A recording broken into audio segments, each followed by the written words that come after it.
delay your intuition.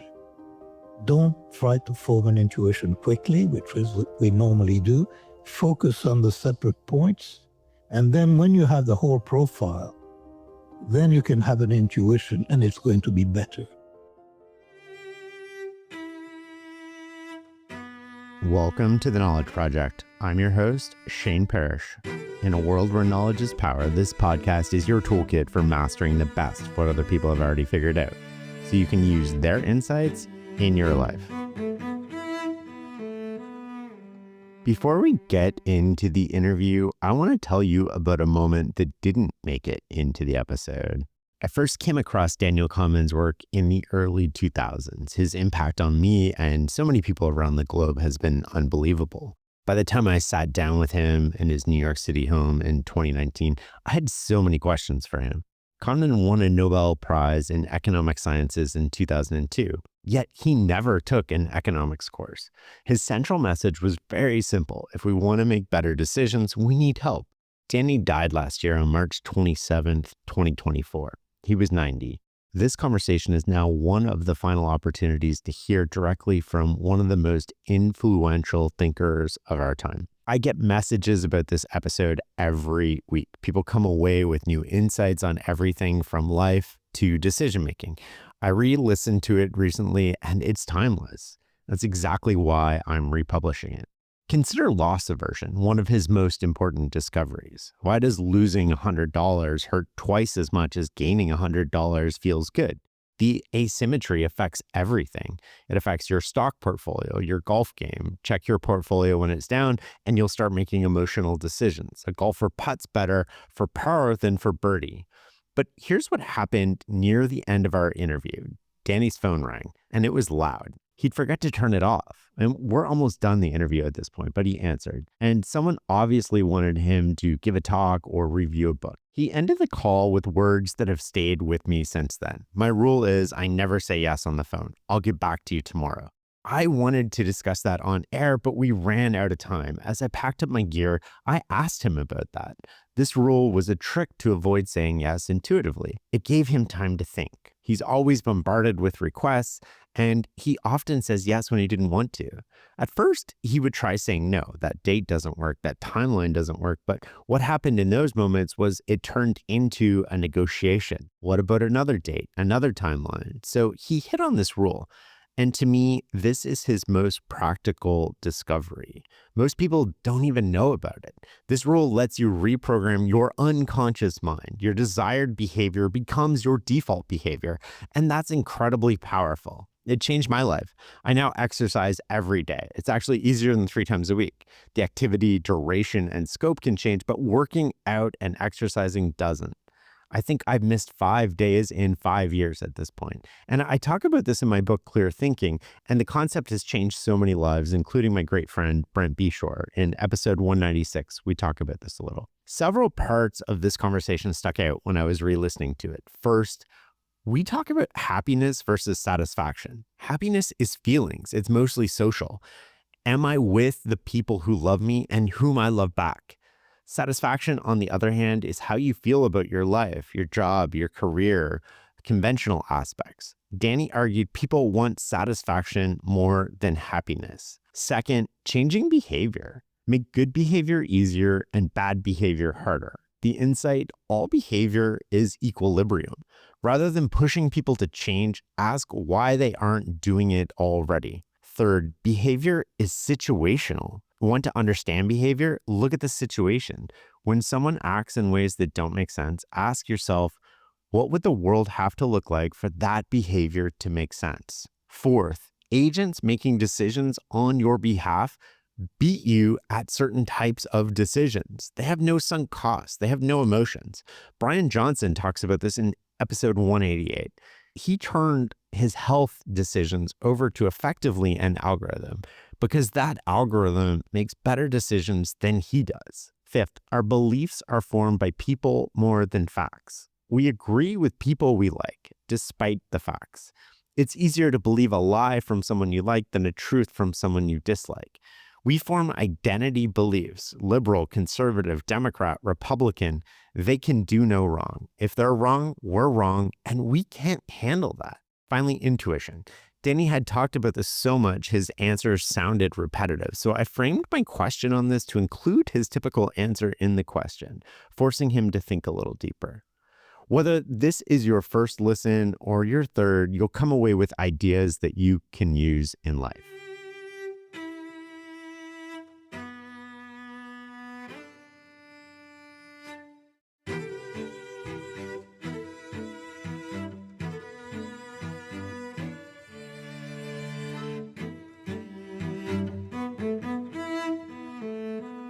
Daniel, I'm so happy to get a chance to talk to you.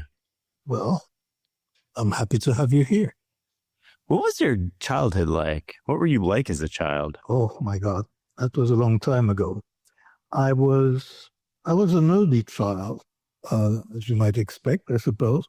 I thought I'd be a professor when I was like 3 or 4 years old because people told me I would be because I probably spoke with long words and stuff like that. So, and then the rest of my childhood, I mean, I was 5 when World War II began. So, and I was a Jew in France, so I've had a difficult childhood, but from that point on, but was I like, yeah, I was a nerdy child. I was quite inept physically. Very fortunately for me, when I finally moved to Israel at age 12, they held me up a grade and that was all right. But that's what I was like.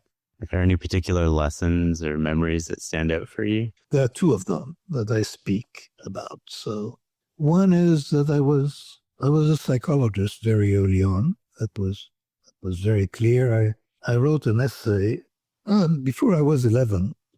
I remember where, because there was a German counterattack. It was during that period we were in Paris. And I wrote an essay about faith and religion.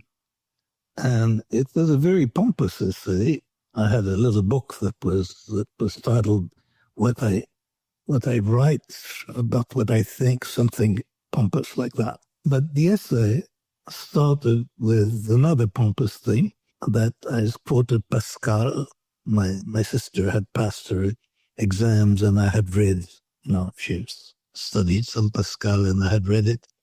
And Pascal had said that faith is God made sensible to the heart. And, little me, I said, how true.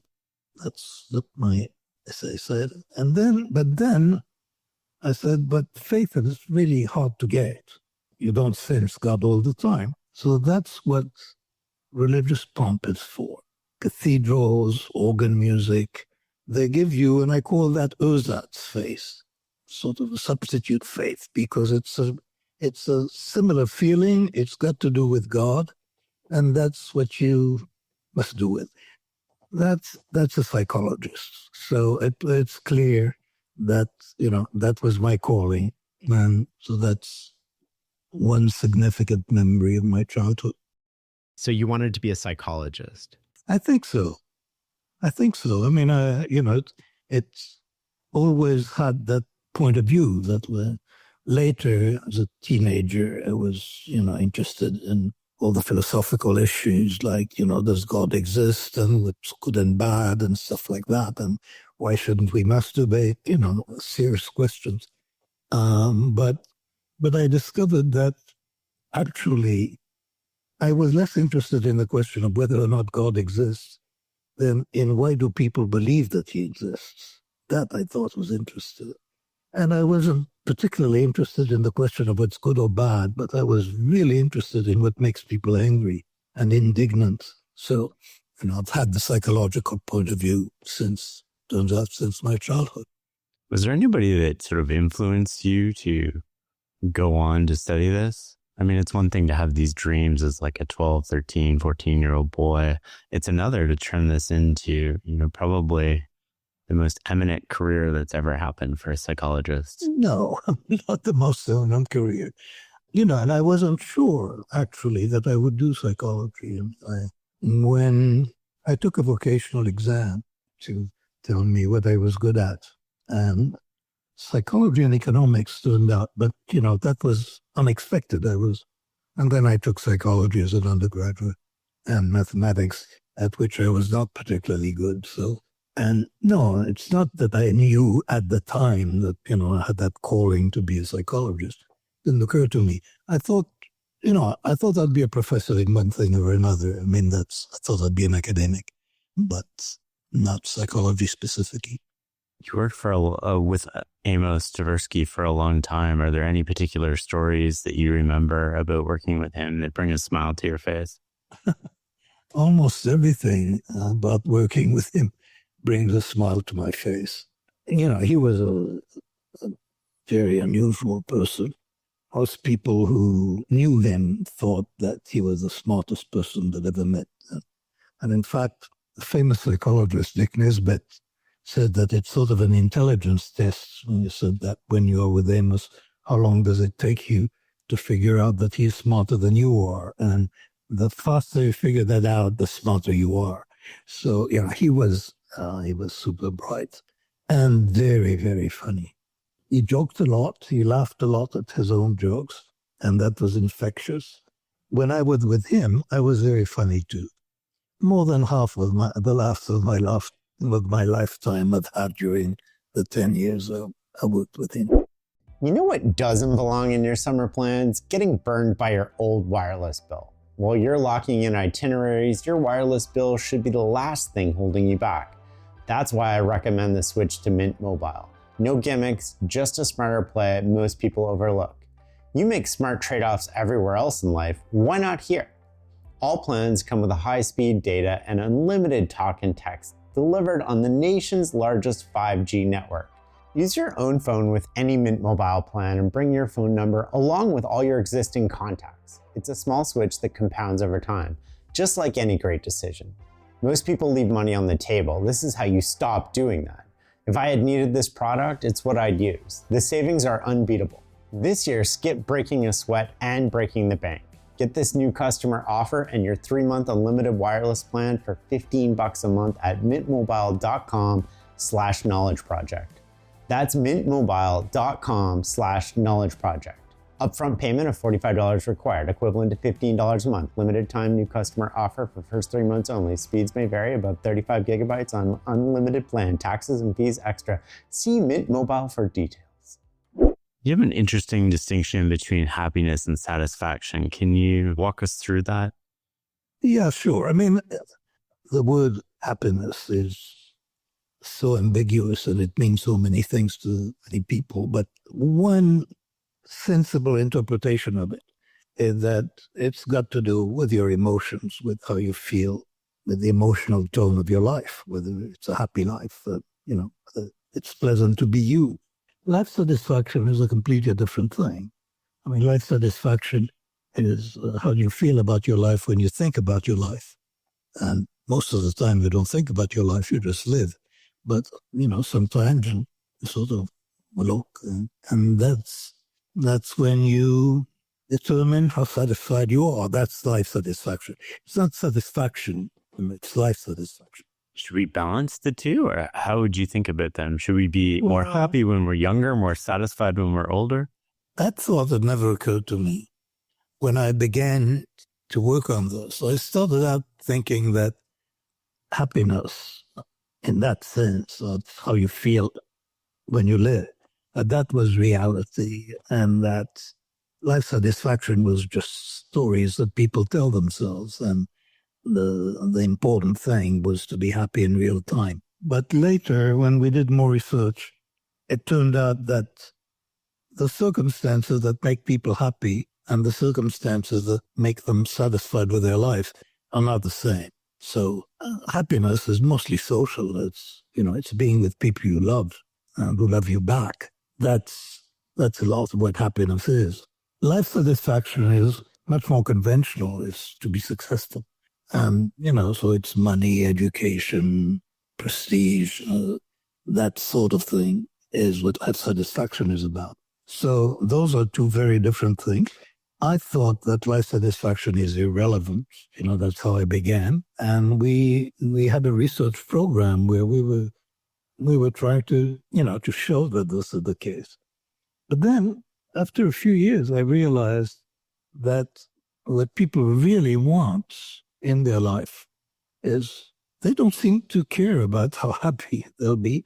They seem to want to be satisfied with their life. They seem to want to have a good story about their life. And then I was in the position of saying that to define well-being in a way that people didn't seem to care particularly about. So that was not a tenable position. So I dropped back into saying that I had no idea how to deal with it. Was this a result of the research? You did some research that was, I think it said above 70,000, you don't become happier, but do you become more satisfied? No. The research I did with Angus Deaton at Princeton, famous economist, we showed that in terms of happiness, in terms of emotional tone, positive and negative, having a lot of money doesn't make you happier, but being poor makes you miserable. So that's above a threshold that was like $70,000 approximately in the US. Then extra money didn't make you emotionally happier. But with life satisfaction, it was a different story. With life satisfaction, that doesn't satiate. So it's always good to have more. Because basically, I think, money is a proxy for success. And it's a proxy for subjective success in many cases. So it's not necessarily about spending it or doing something with it. It's just a measure. Just getting it. I mean, you look at all those people, all those billionaires working their heads off, and they're clearly not doing this because they need more money. They're trying to get more money. And they're trying to get more money because that will be an indication that they're good at what they do. I think mostly it's a proxy. Do either of those variables correlate to longer living, happiness or satisfaction? That's both, apparently. But, it's hard to separate. And I haven't been followed.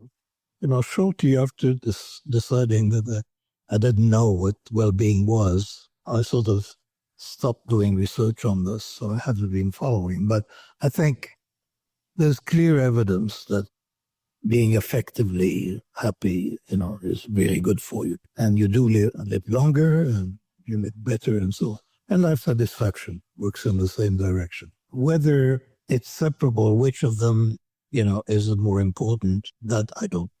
I want to switch gears a little bit and talk about behavior. And I'd love your insight or expansion upon the idea of we can change behavior and how do we go about changing our behavior? Well, I'm not sure I buy the premise. I think changing behavior is extremely difficult. There are a few tips and, a few guidelines about how to do that, but anybody who is very optimistic about changing behavior is just deluded.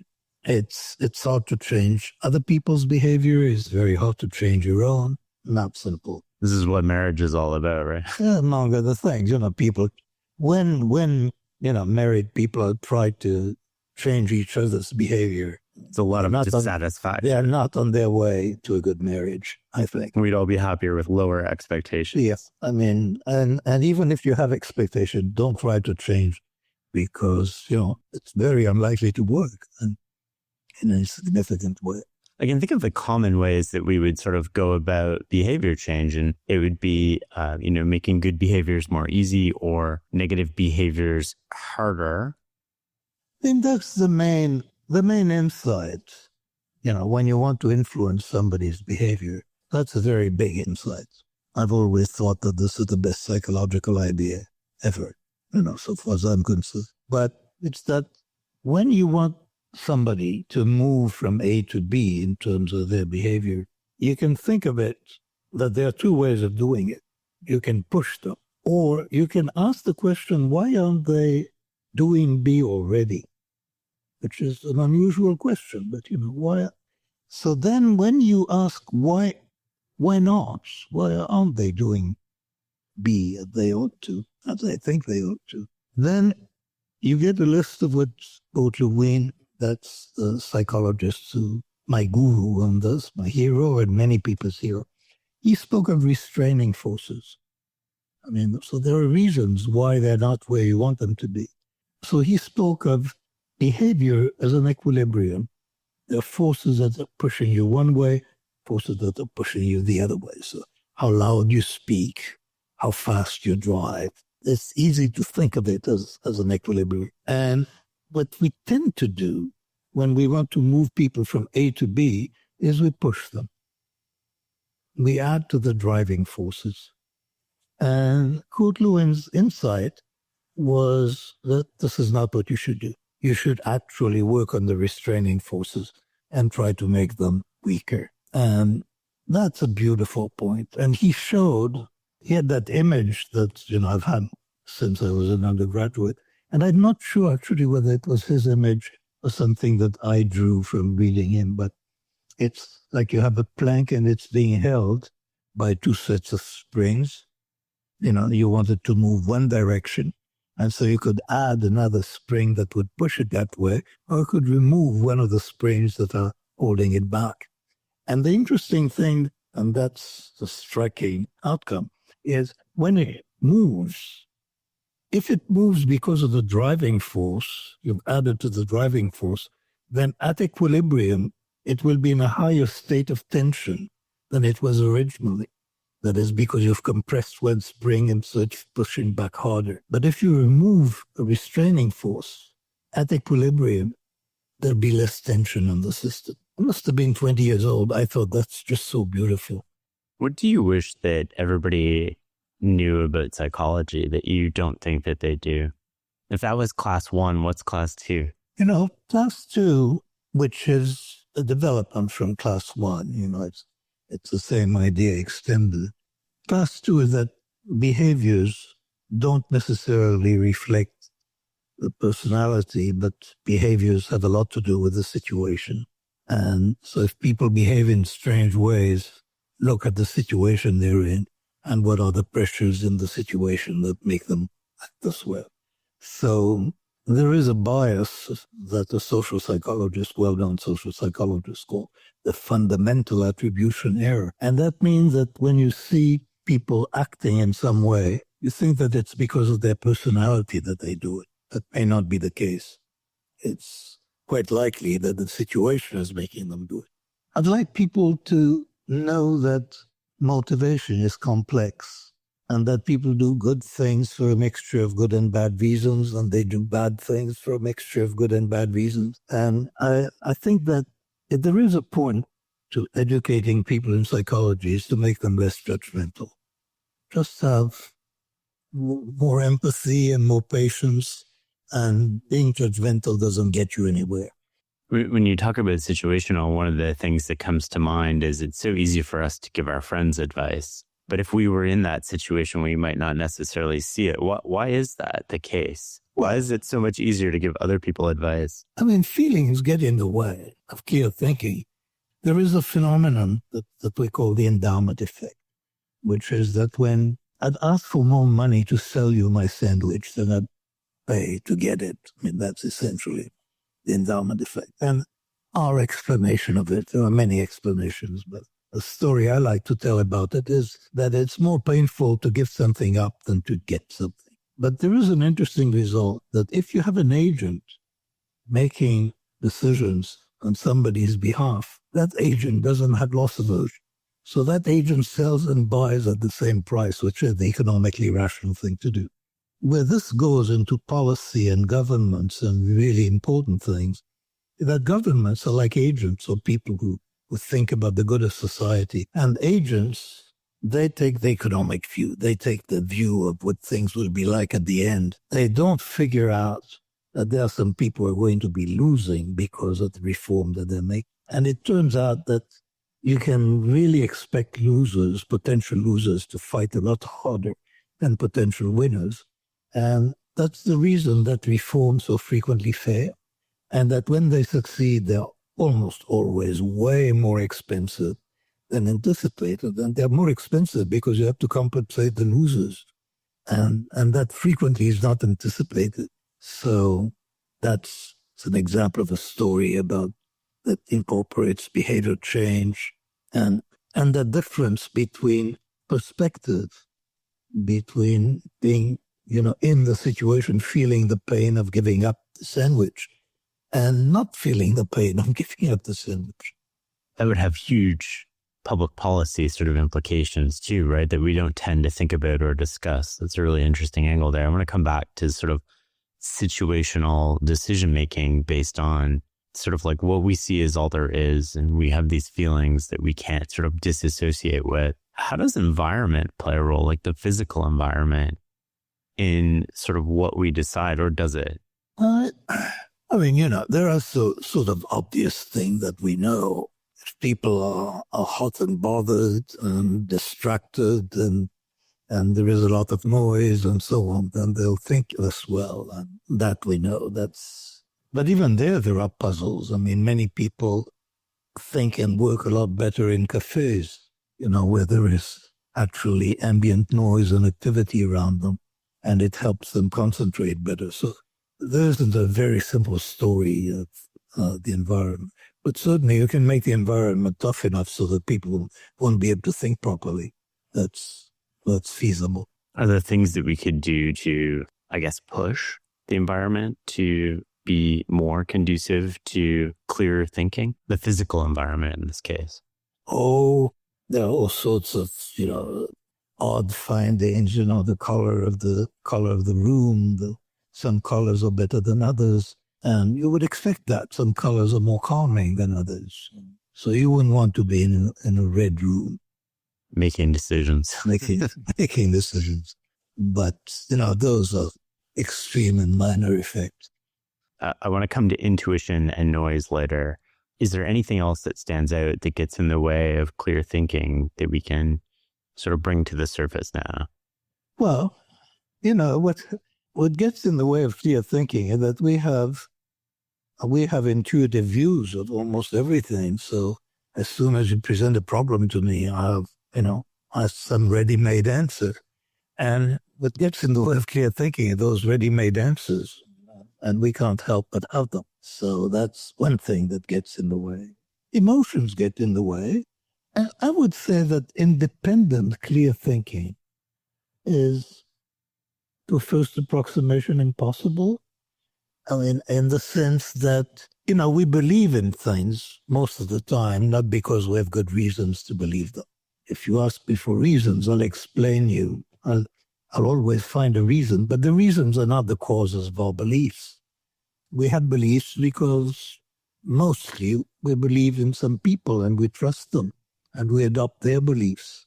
So we don't reach our beliefs by clear thinking, unless you're a scientist or doing something like that. But even then, it's probably a very narrow... But that's very narrow, and there is a fair amount of emotion in neuroscientists as well that gets in the way of clear thinking. Commitments to your previous views, being insulted that somebody thinks he's smarter than you are. I mean, lots of things get in the way even when you're a scientist. So I'd say there is less clear thinking than people like to think.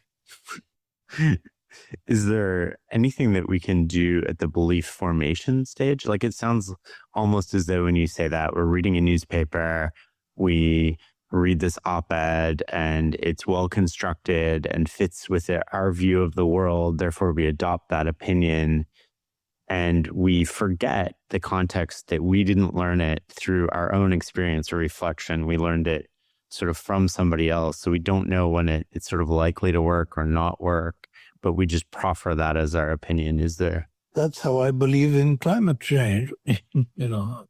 I believe in the people who tell me there is climate change. And the people who don't believe in climate change, they believe in other people. So... But similarly, there's like fake news and all this other stuff that we would have the same reaction to. But I'm much more likely to believe fake news on my side than the fake news on the other side. I mean, it's true that there is a huge degradation in public discourse in the recent 10, 15 years in the United States. I mean, there used to be an idea that facts matter. What would be your hypothesis as to why that is playing out? Without getting into politics, because I don't want to talk politics, but like, why is that? Well, I mean, it's hard to answer that question without politics, because the general political polarization has had a very big effect. And the fact that people can choose the sources of information.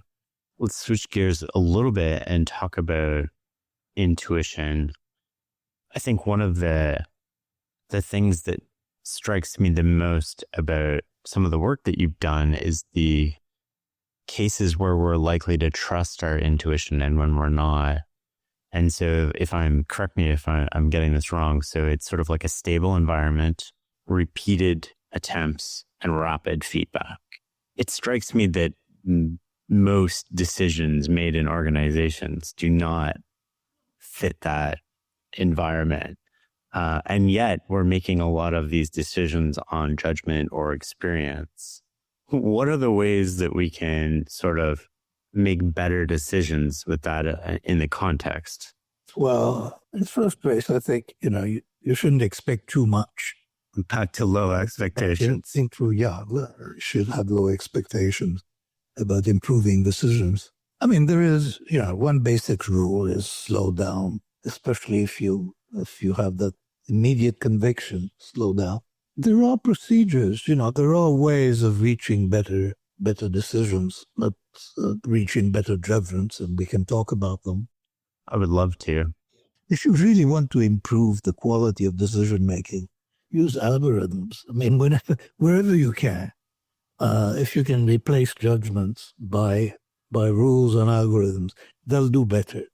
There's big social costs to trusting, allowing algorithm to make decisions, but the decisions will likely to be better. So that's one thing. If you can't use algorithms, then you slow yourself down. And then there are things that you can do for certain types of problems, and there are different types of problems. So one class of problems, like forecasting problems. A friend, Phil Tetlock, has that book on super forecasters, where he identifies with people who are good at forecasting the future, what they do that makes them good. And he tries to train people and he can improve people. So that's one class of problem. I'm interested specifically in another kind of problem, judgment problems, where basically you're considering options or you're evaluating a situation and you're trying to give it a score. There is advice, I think, on how to do it. For me, it goes back to something I did in the Israeli army when I was like 22 years old. So that's a long time ago, like 63 years ago.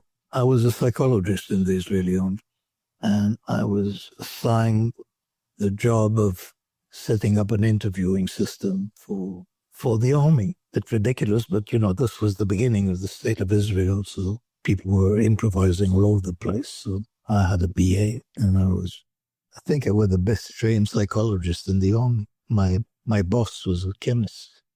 Brilliant. But anyway, and the existing system was one where people would interview and try to form an intuitive global image of how well that recruit would do as a combat soldier, which was the object of the interview. And because I had read a book by Paul Neal, I took a different tack.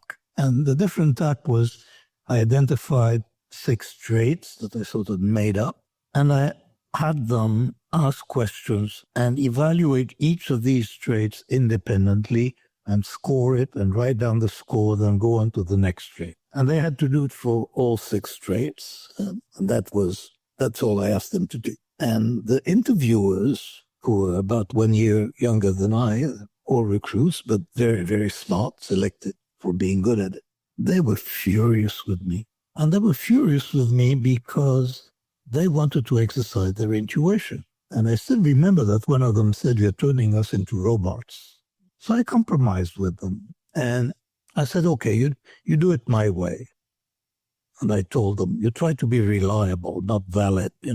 I'm in charge of validity. You be reliable," which was pretty arrogant, but that's how I presented it. But then when you're done, close your eyes and just put down a number. How good a soldier is that guy going to be? And when we validated the results of the interview, it was a big improvement on what had gone on before.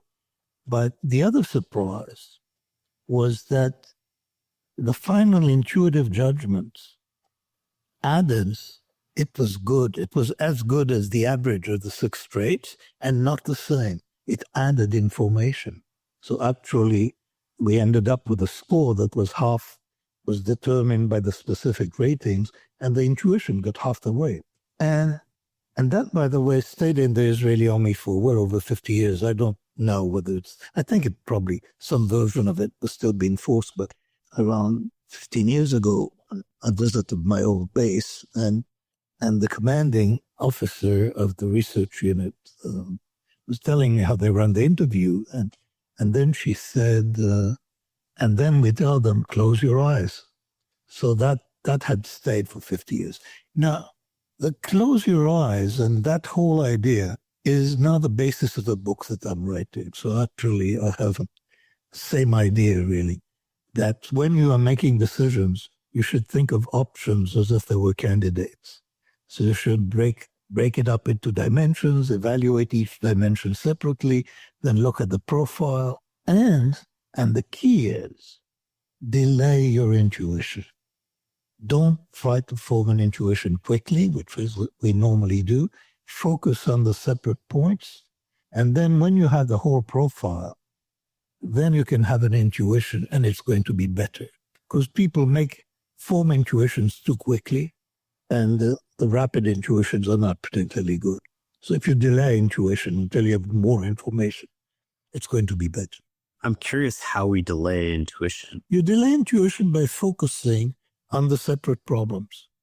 So our advice is that if you have, a board of directors making decisions about an investment, we tell them you do it that way.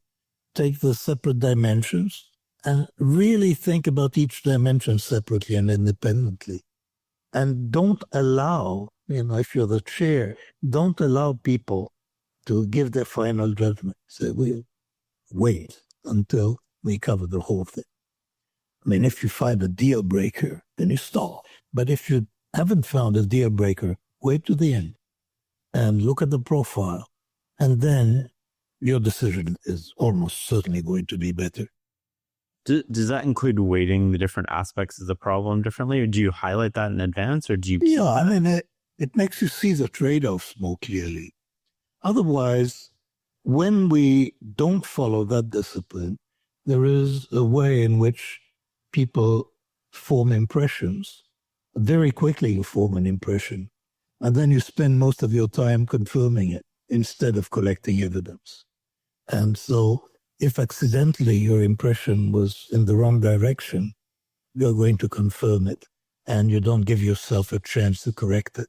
Independence is the key, because otherwise, when you don't take those precautions, it's like having a bunch of witnesses to some crime and allowing those witnesses to talk to each other.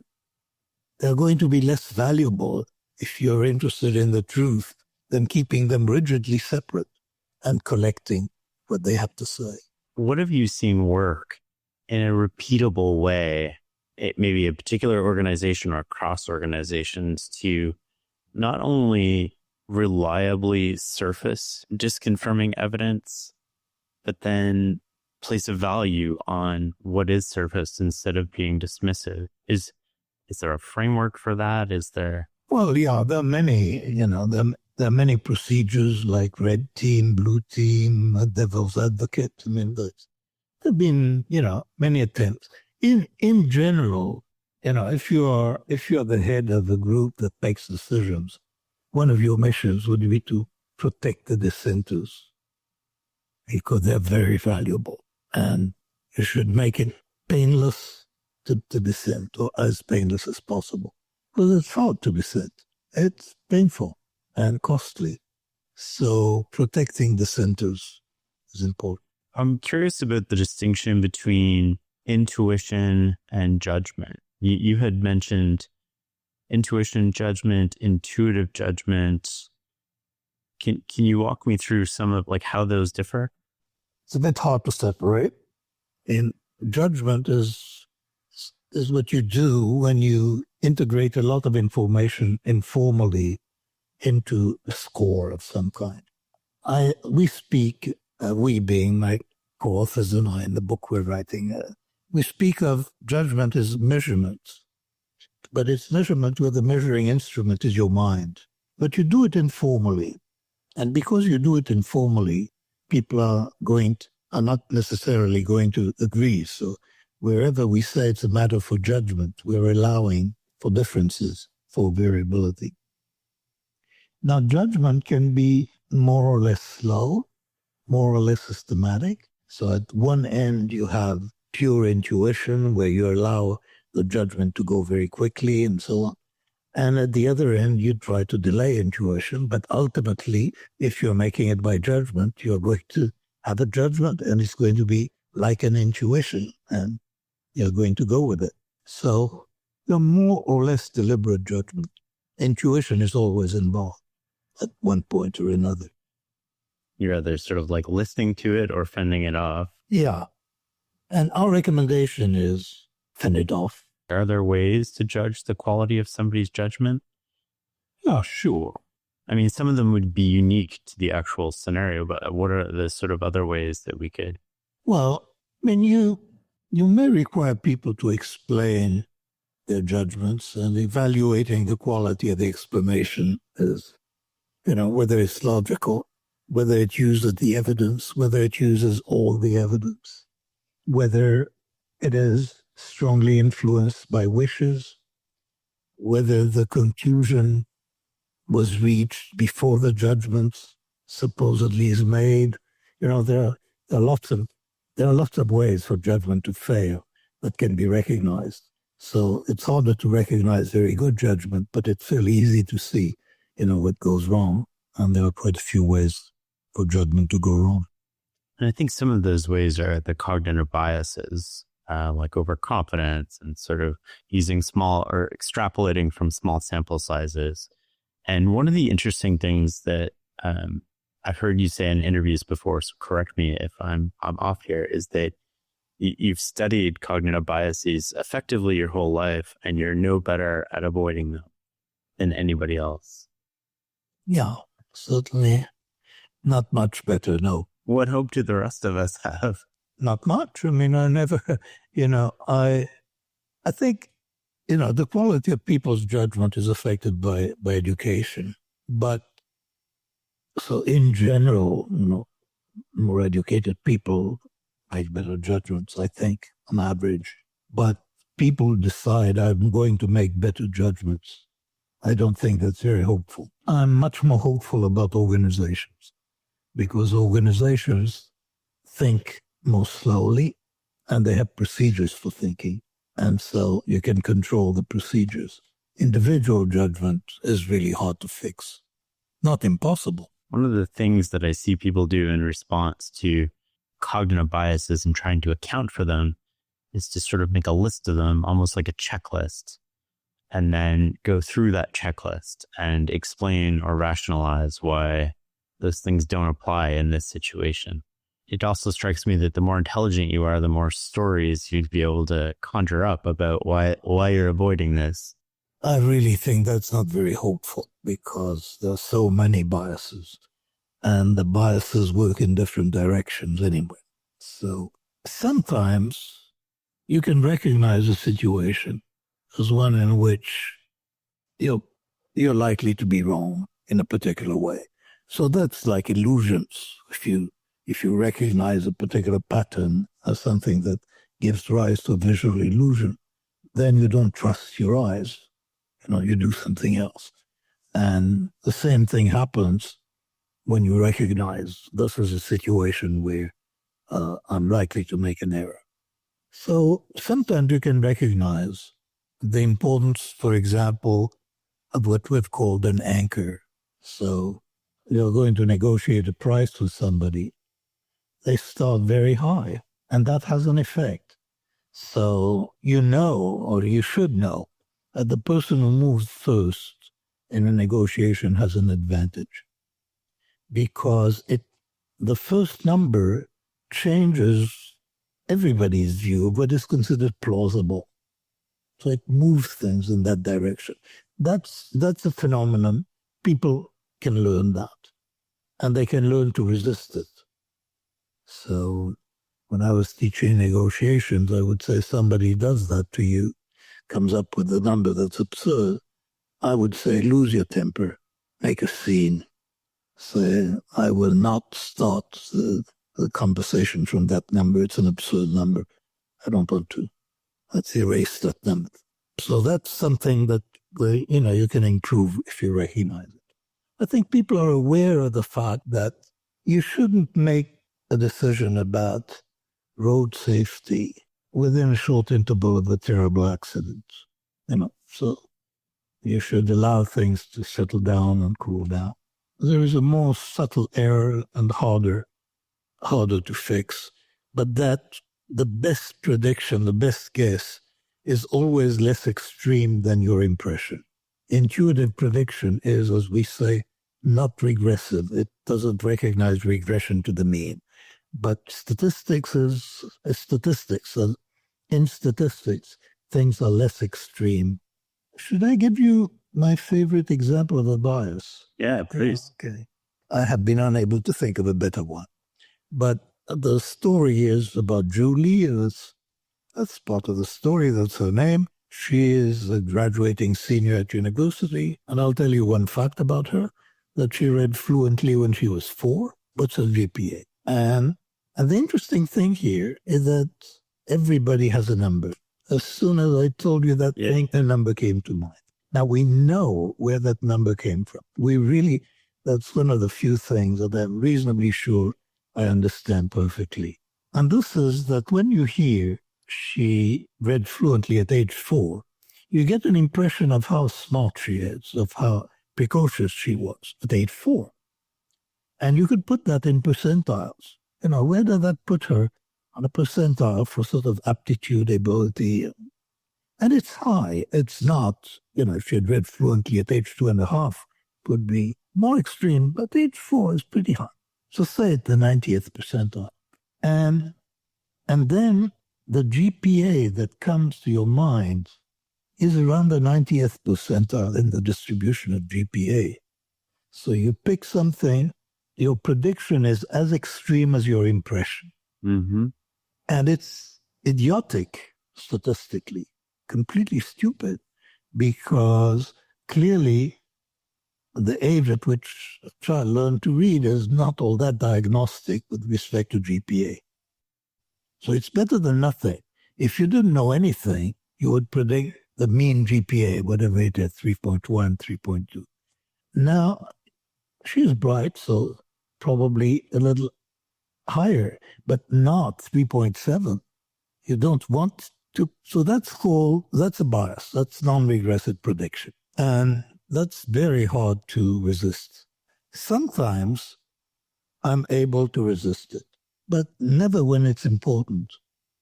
When I'm really involved in something, I don't think about it, but sometimes I will recognize, that's a situation. I should moderate my prediction. And if you're conscious of it, that's an example of one you can sort of talk yourself out of. Yeah, you can talk yourself into. Although, you usually will find a way to cheat and end up with your intuition. It's remarkable, when you've been in academic life a long time. So you've been in many situations where people discuss a job candidate, and absurdities of that kind are very common. So a job candidate gives a talk, and people evaluate the talk. And this is something happened, at Berkeley when I was teaching there, that somebody gave a talk. It wasn't a very good talk. Stammered a bit. Now that person had teaching prizes, and yet what was said about him in the discussion, he can't teach. We heard the talk. So that's a mistake. But the funny thing is, you can point out to people that that's a mistake. They still don't want to hire him because he gave a lousy talk. So it's hard to resist. It's interesting. I think one of the ways I probably got my job is using psychology in the interview, which is asking why I was there and then reinforcing those beliefs throughout the interview. I want to come back just 1 second to the immediacy of sort of having a stimulus and then making a decision. So we use the example of roads, and a tragic accident happens and you're rethinking sort of policy or laws around the roads. How much of that do you think is social pressure? And I'm wondering if we could even extrapolate that a little more to, we're taught to answer questions on a test right away, right? So we see this question and we answer it. We're taught that maybe it's reinforced. Taught is probably the wrong word, that politicians need to have an immediate response to, and even if they know the best thing to do is okay, let this settle, take some time. It's society writ large seems to demand it. The environment is not conducive. I think it's pretty clear that people prefer leaders who are intuitive and who are overconfident. Leaders who deliberate too much are viewed with suspicion. So I think Obama was at a certain disadvantage relative to George Bush. Because he was seen as more deliberate. Yeah, he was more deliberate. And then when you're very deliberate, you look as if you don't know what you're doing. But when you act with confidence, so people want leaders who are intuitive, I think, by and large, provided they agree with it. Just working my way back through some of these rabbit holes that we've gone down. You taught negotiations. I'm curious what would be in your sort of syllabus for negotiations that everybody should learn about negotiations when it comes to your work in psychology. Well, that goes back to a theme that we started with. The essence of teaching negotiations is that negotiations is not about trying to convince the other guy. It's about trying to understand them. So again, it's slowing yourself down. It's not doing what comes naturally, because trying to convince them is a prime pressure. Arguments, promises, and threats are always a prime pressure. And what you really want is understand, what you can do to make it easy for them to move your way. Very non-intuitive. That's a surprising thing when you teach negotiation. It's not obvious. We are taught to apply pressure. Socialize that way. You'd mentioned that there was procedures for thinking in organizations. Are there any that stand out in your mind that we could use to elevate thinking, and if not elevate, but give feedback on the quality of thinking to improve it? Well, I think one of the ideas that people like the most is an idea by Gary Klein that he calls the pre-mortem. And that's a universal winner. People really like that idea. And this is that when you're about to make a decision, a group, not quite, because if you've made it, it's too late, but you're approaching it. And then you get people in a room, who can be the people who are making the decision. And you said, suppose it's 2 years from now, and we made the decision that we're contemplating, and it turned out to be a disaster. Now, you have a page in front of you, write the history of that disaster in bullet points. That's the pre-mortem. And it's beautiful as an idea. It's beautiful because when people are coming close to a decision, it becomes difficult to raise doubts or to raise questions. People who are slowing the group down when the group is nearing a decision are perceived as really, pernicious, annoying. You want to get rid of them. And the pre-mortem legitimizes that sort of dissent and that sort of doubts. Not only legitimizes it, it rewards it. And so that's a very good idea. I don't think that it's going to prevent people from making mistakes, big mistakes, but it will alert people to possible loopholes, to things that they ought to do to make a safer decision. So that's a good procedure. And there are many others.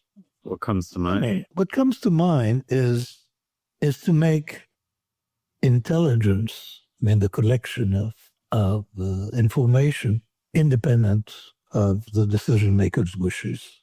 And you really want to protect the independence of the people who are collecting the evidence.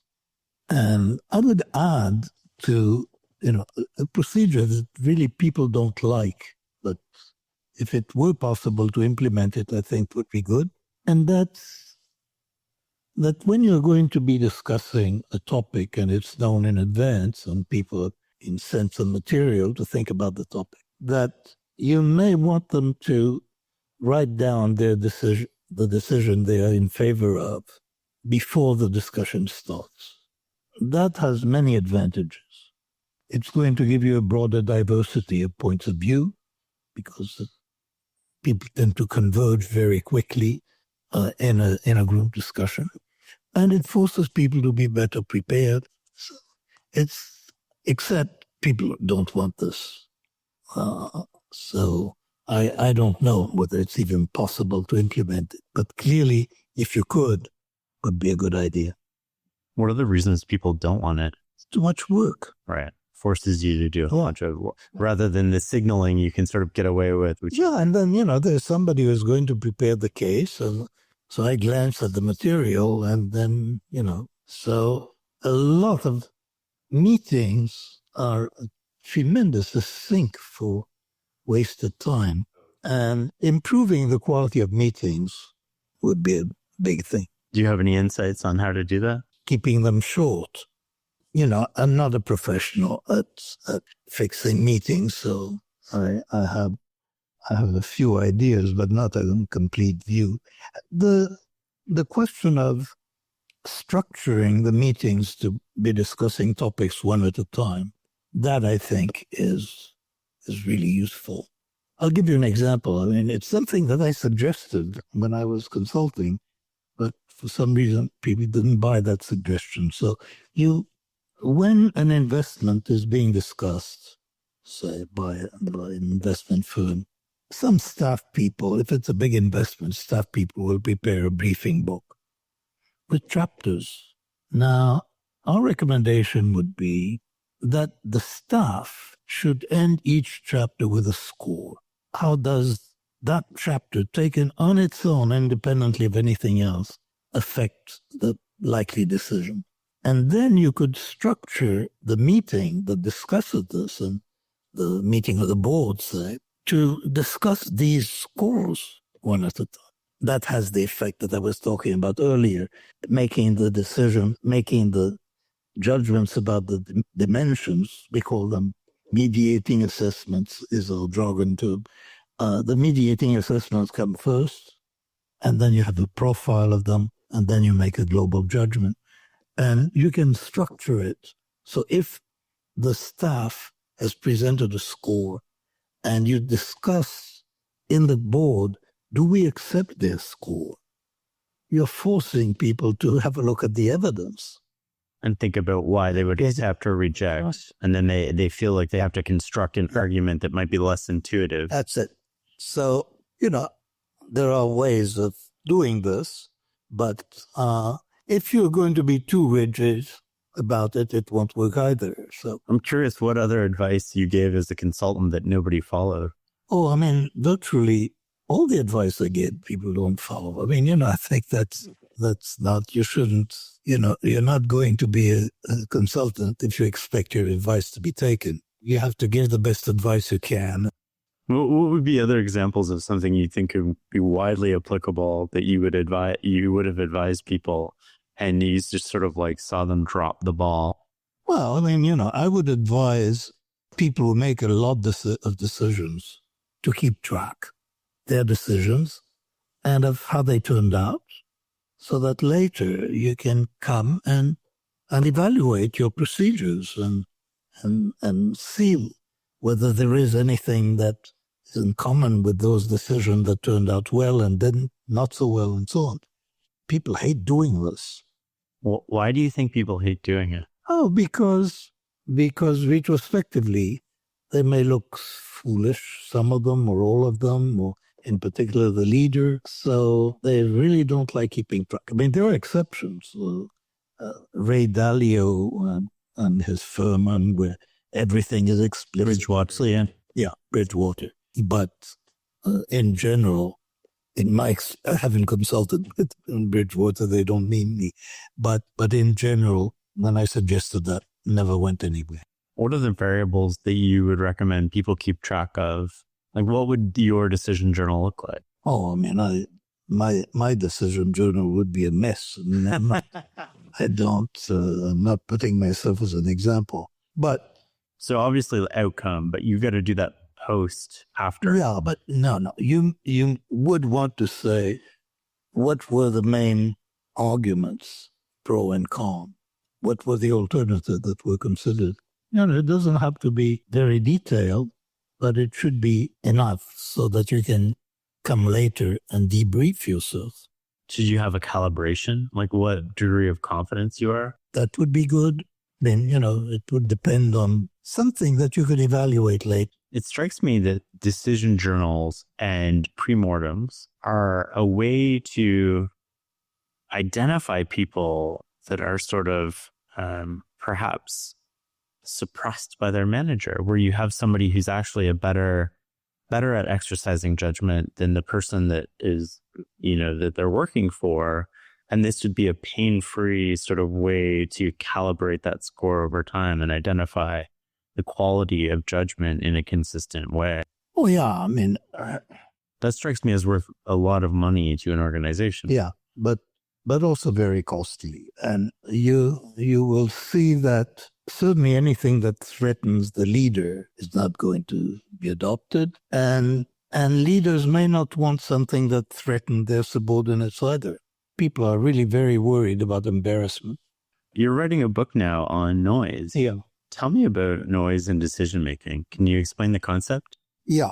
I can really explain it by saying what, was the beginning of it, and which was a consulting assignment in an insurance company where I had the idea of running a test to see whether people in a given role who were supposed to be interchangeable agreed with each other. So, when you come to an insurance company and an underwriter gives you a premium, the underwriter speaks for the company. And so you expect that any underwriter, that it doesn't matter which underwriter you get for the premiums. And the company has that expectation. Shouldn't make much difference. So we tested that, and they constructed some cases, and then we had some 50 underwriters assess a premium for the case. With the same information? Yeah, with a really very realistic. We didn't construct it. They constructed the cases, and they conducted the experiment. But now, the interesting question is, how much variation do you expect there to be? So we asked the executives the following question. Suppose you take two underwriters at random. By what percentage do they differ? I mean, you look at the difference between their premium, divide that by the average premium. What number do you get? And people expect 10%. By the way, it's not only the executives in that company. For some reason, people expect 10%. And it was roughly 50%, 50. So that's what made me curious about noise. That and the fact that the company was completely unaware that it had a noise problem. It took them completely by surprise. So now we're writing a book because there's a lot of noise. So wherever a rule is that wherever there is judgment, there is noise, and more of it than you think. So that's the pattern. Are there procedures to reduce noise? And conversely, is noise, it strikes me that the variation would be good, but maybe only in an evolutionary concept? Well, we call that noise is useless variability. I mean, variability can be very useful if you have a selection mechanism and some feedback. So evolution is built on variability, and of course it's useful. But noise among underwriters is useless. There's nothing. Nothing gets learned. There's no feedback. It's just noise. And it's costly. The first advice, of course, would be algorithms, as I said earlier. So algorithms are better than people on judgment. That's not intuitive, but it's really true. And after that, then, the procedure that I mentioned earlier for making decisions in an orderly way by breaking it up into assessments. So that's the best that we can do. And there is one very important aspect that I haven't mentioned, and this is training people in what the scale is. So there is one piece of advice that you'd have for underwriters, that they should always compare the case to other cases. And if possible, if you can have them share the same frame of reference with other underwriters, you're going to cut down on the noise. Oh, that's a clever idea, yeah. Controlling the scale. And that exists in human resources, where performance evaluation, which is one of the scandals of modern commerce, how difficult it is, but performance evaluation, they have a thing that's called frame of reference training, which is teaching people, how to use the scale. There's a lot of variability in the scale. And a part of what the super forecasters do, they make judgments in probability units, and they teach them to use the probability scale. So learning the scale is a very important aspect of reducing noise. I know we're coming up to the end of our time here. What have you changed your mind on in the past 10 years? Oh, a lot. Anything big? Yeah. There's been a replication crisis in psychology, and some of the stuff that I really believed in when I wrote Thinking Fast and Slow, some of that evidence has been discredited. So I've had to change my mind. What's the big... Some of the sexiest stuff, priming and unconscious priming, and so just hasn't held up in replication. And I believed it, and I wrote it as if it were true because, the evidence suggested it. And in fact, I thought that you had to accept it because that was published evidence. And I blame myself for having been a bit gullible. That is, I should have known that you can publish things even if they're not true, but I just didn't think that through. So I changed my mind. I'm now much more cautious about spectacular findings. I mean, very recently, I think I have a theory about why psychologists are prone, or social scientists generally, are prone to exaggerate, to be overconfident about their hypotheses. So I've done quite a bit of learning. What's the theory? Well, one element of the theory is that all these hypotheses are true. In what sense? That, there's a famous study that you mention wrinkles to people, and then you measure the speed at which they walk, and they walk more slowly. Turns out that hasn't held up in replication, which is very painful. It's one of the favorite studies. But actually, that if you mention wrinkle and it's going to have any effect on the speed of walking, it's not going to make people faster. If it has any influence, it's going to make them slower. So directionally, all these hypotheses are true.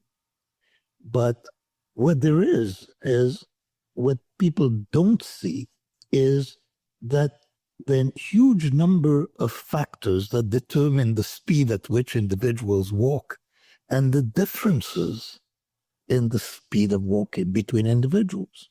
And that's noise. And people neglect noise. And then there is something else, which touches on both philosophy and psychology. When you have intuitions about things, there are clear intuitions and there are strong intuitions. And not the same. So clear intuition is if I offer you a trip to Rome, or a trip to Rome and an ice cream cone, you know what you prefer. It's easy. But it's very weak, of course. I mean, the amount of money you would pay to get a trip to Rome and an ice cream cone, nothing. But when you are a philosopher, and I should add one thing, to see the clear intuitions, you have to be in this kind of situation that psychologists call within subject, that you have both. You have both with the ice cream cone and without the ice cream cone. So in a within subject situation, that's an easy problem. In a between subject situation, it's an impossible problem. But now if you're a philosopher, you're always in a within subject situation. But people live in a between subject situation. They live, in one's condition And the same thing is true for psychologists. So psychologists live when they cook up their hypotheses, they're in a within subject situation, but then they make guesses about what will happen between subjects, and they're completely lost between clear intuitions and strong intuition. We have no way of calibrating ourselves. So that makes us wildly overconfident about what we know and reluctant to accept that we may be wrong. That's a great place to end this conversation, Danny. Thank you so much. Thanks for listening and learning with us. Be sure to sign up for my free weekly newsletter at fs.blog/newsletter. The Farnham Street website is also where you can get more info on our membership program, which includes access to episode transcripts, my repository, ad-free episodes, and more. Follow myself and Farnham Street on X, Instagram, and LinkedIn to stay in the loop. Plus, you can watch full episodes on our YouTube channel. If you like what we're doing here, leaving a rating and review would mean the world. And if you really like us, sharing with a friend is the best way to grow this community. Until next time.